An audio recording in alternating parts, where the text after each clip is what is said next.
Hi, how are you? Hi, Hi, Kristen. We're good. How good. are you? Hi. So I'm Kristen from AgeOfTheNerd.com. So I appreciate you guys joining us today. I absolutely adored the first episodes that I've seen so far. So, I was curious as you all as actors continue to dive into the many layers that these characters have as we go through the different time periods. Was there anything that you were surprised to learn about yourselves? Ooh, that's a great question. I would say something that I was surprised to learn about myself.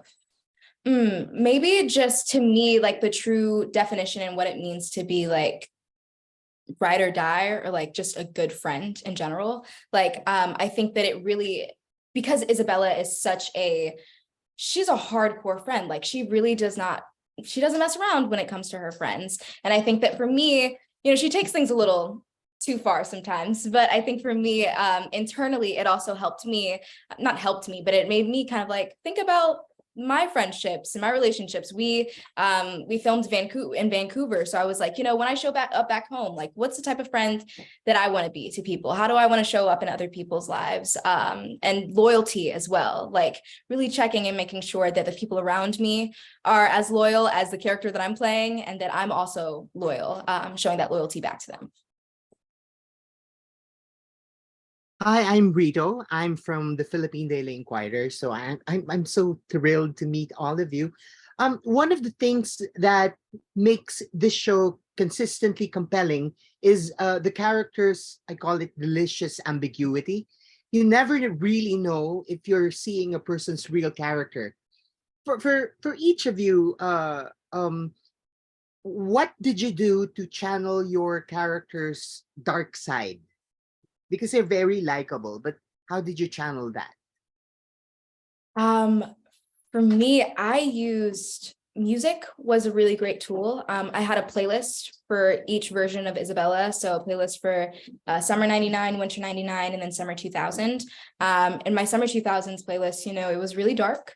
I listened to things that would get me in that mindset. And then also usually it depended on the scene, but just also taking time to myself beforehand, making my trailer kind of dark and just sitting and, sitting with all the thoughts and feelings that Isabella is going through and that, space in her life.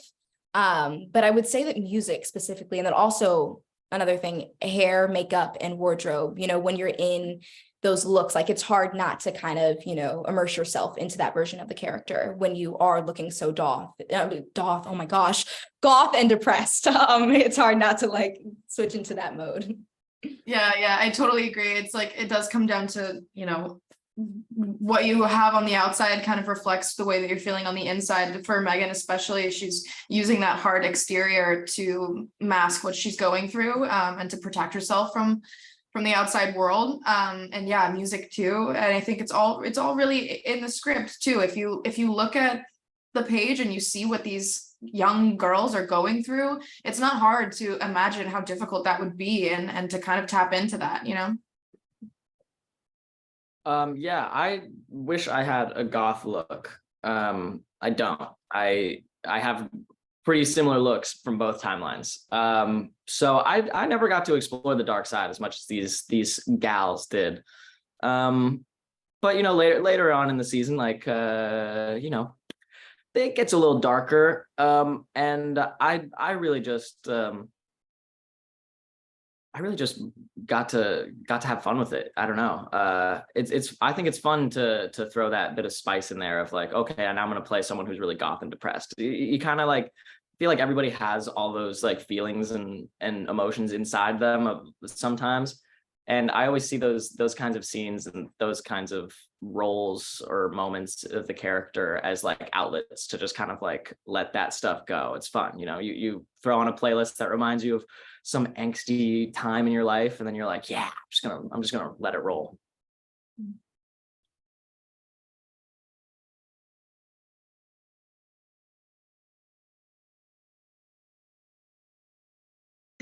There wasn't unmuting for a second. Hi, this is Jamie Steinberg with Starry Constellation magazine. Each episode of Cruel Summer is so intense. It's edge of your seat watching it's just a thrill right through and through. If each of you could talk about maybe what were your favorite episodes to film this season, even if you can't spill what happens, maybe a little bit about number wise. Sadie. I think I might speak for Griffin and Lexi too when I say that when we get towards the end, I think it's like end of 7, 8, and 9, we kind of we start looking at what happens on the night of New Year's Eve and the day of New Year's and what that looks like, and it's kind of the climax. And those were some really intense shooting days for us. It got dark there for a minute, and it was intense. We leaned on each other a lot. Lots of night shoots and emotional scenes, and so those were, I don't know if they were fun to film, but they were really rewarding to film, and it was really nice to do that with Griffin and Lexi. So I have some good memories from that, even though it was a little rough. I agree. Those were like my favorite scenes to film, even though that they were like the hardest. But I just felt like, I don't know, something about like we were all like snotting, crying together. Really bond to really. But yeah, I think that also just like the fact that the ensemble cast as well, it's such a big friend group. All the scenes that we had together, especially like the pool party scenes, we just had a blast doing it. It genuinely felt like we were actually all partying together and just having fun.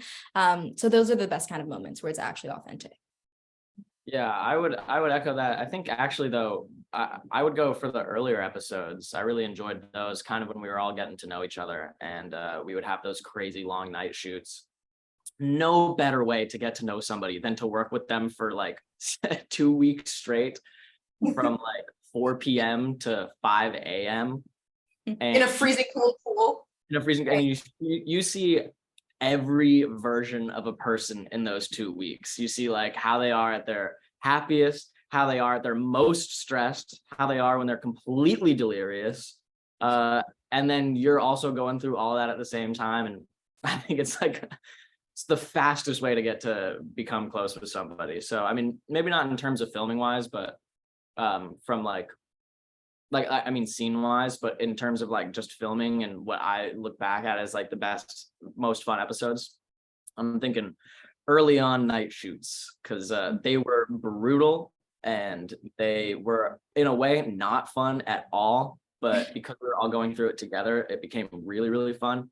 I mean, there were nights that we were all like, there were 7 of us huddled around a single heater, like cuddled on the ground with like 4 on top of us. And then there was like nights where we all brought our guitars to set, me, Paul, and Braden, and then all 3 of us would just serenade everyone else for like a couple hours till it got annoying. Whether we wanted to or not. Right. Yeah, we'd be playing the same 7 songs over and over again. Honestly, not even 7, it was like the same 4 songs over and over again. That's part by Daniel Caesar got played maybe 100,000 times. Yeah. Definitely sounds fun. Hi, my name is Suzanne and I run tvmag.com. And I was wondering, Lexi touched on this earlier, but as far as the different looks that you all sported for the different time periods, how was that for you? And did they give you any input at all into the looks? Yeah, I mean, obviously, like you do a hair and makeup test, before you start filming. And I think that, during that process, that was really the process where I felt like I was really immersing myself into Isabella. There's something different when you're coming up with these hairstyles and coming up with these makeup looks, from the ground up. And the entire team was just so open to being collaborative with making the looks. And I think that each look for each timeline just had to be so specific because each character is a different version of themselves.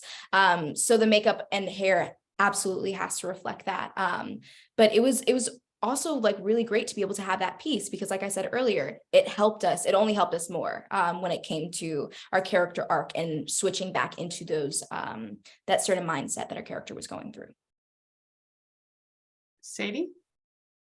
Yeah, totally agree. I'm very grateful to the heads of hair and makeup and as well as wardrobe. They were all really collaborative, and I remember it was a big discussion about those 3 different looks. Obviously, they did that really well in the first season. It helps the audience as well to be able to distinguish what what's what. And yeah, it helps me too. I don't know if I would have been able to keep it as straight if I didn't have those 3 different looks to kind of ground me. But yeah, it was a big discussion about the third timeline, what we were going to do for that. There's a lot of different ideas that were come into play. But yeah, I think what we ultimately landed on was really fun and something that I'd never done before. I'd never like seen myself like that before. So that was pretty cool. Yeah, it was good. Griffin, Yeah. you look the same in the 2 that you did, or were there slight changes? No, I'm gonna give a quick shout out to Jack, Mo, and Brooke. That was the makeup and the hair people that were on my team, helped me out all the time. And yeah, we would come in and I would be done in about 15 minutes because there's not much you could do to the hair that's about an inch long. And then my face is basically just my face, so it was pretty standard routine. Every once in a while, Except we would all do like the tanner, like we would do like tanner stuff, and then they would make you like more pale in the winter. yeah, which I was like, dude, I do not need any more help being pale. Like, let's relax. But yeah, that was mostly it. I would go from like full orange to like almost like a translucent light blue pale, and that was fun. That was definitely fun. Those were my 2 look changes. So I didn't have as much of a visual aid as the girls did of like, oh, this is this timeline, this is this timeline. I was just like, okay, either I'm orange or I'm blue today. And then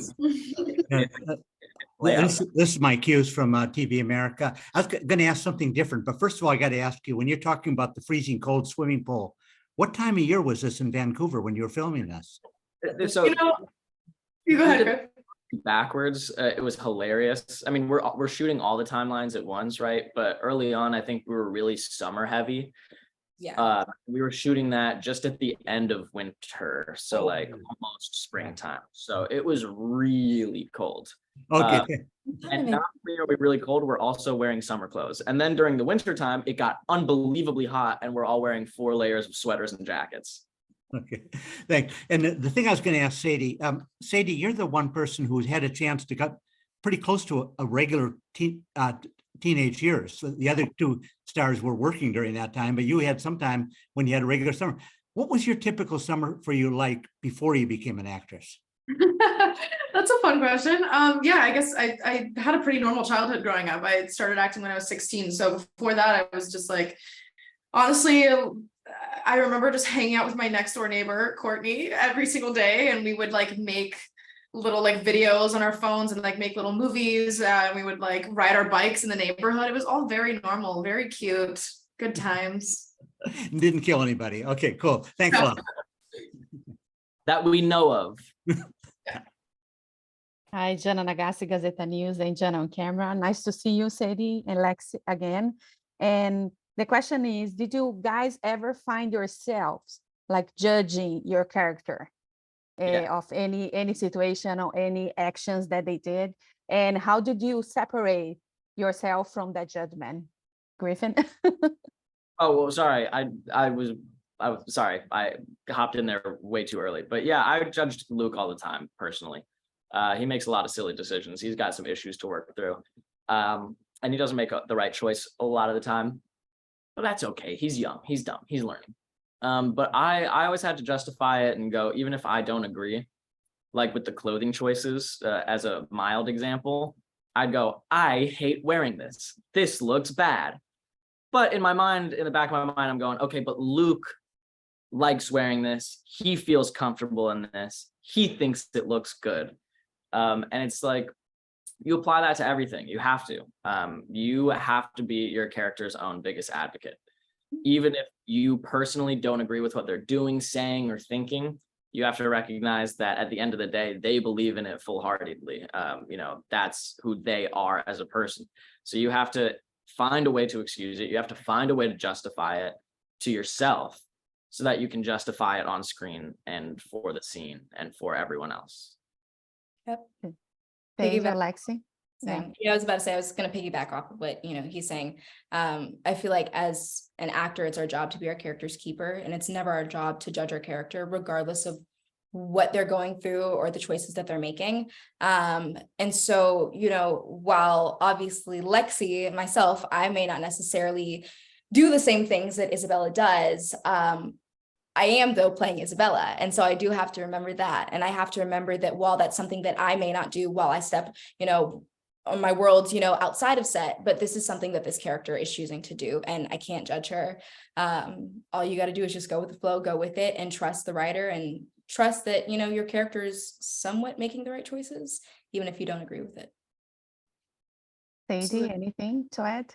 I'm absolutely, they said it best, but yeah, you're your character's biggest advocate. You have to love your character. I love Megan wholeheartedly, even though she makes some questionable decisions and, you know, she can be immature at times or handle things incorrectly, right? But what is incorrectly? She's just a teenage girl. I can understand that. I can understand where she's coming from and why she wants what she wants. So that's what it comes down to, you know, the love that you have for this character that you're playing. Thank you. It's Monica Clearroom. It's Time Warner Entertainment and Sound Sunset Podcast. Griffin, Sadie, Lexi. I'm so happy to see the three of you. I love you guys. Yeah. We love you. So I wanted to ask you a two-parter because we're probably almost out of time. So first I wanted to ask, in terms of, you know, just structure of a television show, it's one thing when you do flashbacks, it's another thing to do multiple timelines in every single episode. So I wanted to know how you guys, and also even filming out of order happens, obviously. So how you guys were able to kind of keep track of where you were, where your character was, what year you're in, like, you know, what month, all the things. How the heck did you guys do that? And then my second part of the question is for fans, what are you most excited to see? And what are you hoping like they reminisce or like kind of that nostalgia mystery feeling that's coming from, you know, 1990s, the Y2K, the 2000, all that fun stuff. Yeah. You guys mind if I pop in early just because I feel like I'm gonna have a different answer. Just because in terms of like preparation, yeah, talking about like bouncing around with the shooting schedule and all that stuff, it's really tough. And for me, I didn't have the visual aids that the girls had with like the looks and all that stuff. And I don't know if you guys can relate to this actually, but I've been thinking about this, and for me, a big part of getting to that point and figuring out where I was in the script and just with the shoot schedule that was so ridiculous, we're bouncing back and forth between timelines. I found it difficult to remember, okay, how does this scene relate to the other scenes, to the other timelines? Where does this fit in? Occasionally, what does my character know at this point? What doesn't he know? How is this affecting this? And there's certain things that we don't even know if our characters know, if they know, you know what I mean? We hadn't gotten the rest of the scripts yet, so we don't know how it relates to the whole rest of the story. So I found it really difficult to prepare a lot of the times. And what I kind of had to end up doing, and I figured out like halfway through our shoot schedule, is it's less important about the preparation and it's more important to just know your character so well that you can just hop into any scene. And with these fantastic scene partners, you don't have to worry so much about all those things. And all you have to worry about is how is my character feeling in this moment, in this scene, at this time? How are they playing off of these other people? And that really just kind of gave like a free rein to just feel safe and comfortable on set with experimenting, you know, trying different things. Like, I don't know if this is correct for the moment. I don't know exactly what my character's feeling or thinking because we don't have all the information. So I'm going to put that to the side, at least personally. And I'm just going to try and exist in this scene, in this moment. Like, I don't know how they feel about the stuff that happened or might happen or what we know or don't know. All I know is how they feel right now in this scene, in this moment. Well, you nailed it. We love you. We love you on the show, but you nailed it. Thank you. That was a really great answer. Yeah. Yeah, I'm gonna piggyback off of what Griffin said, as well as also, you know, music, I feel like for me specifically helped. I had a playlist, you know, for each version of Isabella. And then yes, like when you set that foundation at the top, and I think that, you know, Elle Treatment, our showrunner, Michelle Purple and Bill Purple, they were so great at the top of the season, especially when it came to helping us navigate and uncovering like who our characters really were in each timeline. So the fact that we set that foundation pretty early on, it helped so that when it was time for us to just have to adapt and adjust, we knew our characters kind of like the back of our hands, so that it wasn't a challenge for us to do it. And then also, yeah, like they're great scene partners, like being able to bounce off of their energy, that makes the world's difference. So I'm also just really glad that in those hard scenes that I had great scene partners to be able to bounce off of. Yeah, totally. I think they totally answered that question for you. So I guess I'll answer your second question about what the fans can be excited about. I mean, if the fans loved the first season, then I really think they're going to love this season too. We have kind of all of the same pieces and the same formula as the first season. We have the relationship between these two girls. We have this crazy devastating event that happens, and we have everything that unfolds after. And each episode you get more and more confused, and each episode you know you're suspicious of a new person. So the fans can just be excited to like not have any idea what's coming next and to be shocked every episode.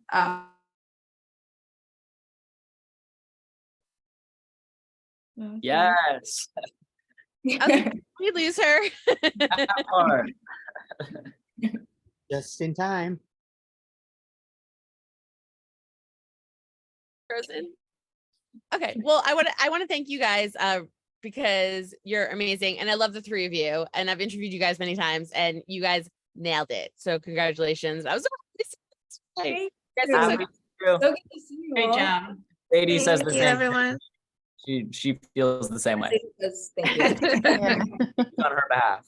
good.